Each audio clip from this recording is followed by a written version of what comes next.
You have been chosen to build a grand project, but there's a catch. You have to demolish at night what you build during the day. How will you ever get this done? We are telling 1001 stories, and this is number 4. In 1784, the Nawab of Awadh, Asafudollah, ran a contest to build the Bara Imambara, a religious congregation hall in present-day Lucknow. An architect from Delhi, Kifayatullah, won the contest. But the Nawab had a condition. Parts of the building should be regularly demolished and rebuilt. Why?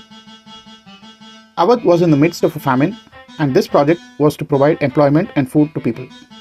The working class would build the structure, and at night the nobility were asked to tear down what was built so they could also be paid. This story is repeated by all the tour guides at Bara Imambara in Lucknow, and published research seems to corroborate it as well. But this got me thinking, how does such a project get completed at all? The building is still standing in fine condition after almost 250 years, so the builders clearly did a very good job. How do you motivate a worker who knows what he is making today is going to be torn down at night? How do you ask a noble who has never done physical labor and considers it beneath his station as well? So I came up with some theories of my own. You could demolish a randomly chosen part of the building every night, so the workers don't know which part will get torn down. Or you could rotate the worker allocations so they don't see what happens to it. Or maybe you could introduce a time delay. Work done today might be broken down after a few months.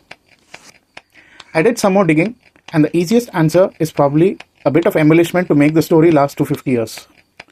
The nobility probably didn't do any physical labor themselves, but oversaw how their suggestions were carried out, which they did at night.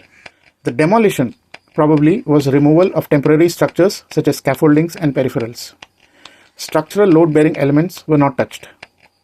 A key material used in construction was lime, which takes a long time to dry. So lime coating could easily be scraped off and reapplied. The key is in understanding that the goal wasn't demolishing, but rather in prolonging employment. When the famine passed, the project was guided to completion. Modern technology has made it very easy to solve such problems today. If you want to make a project last several years, just have a daily progress meeting involving all the stakeholders.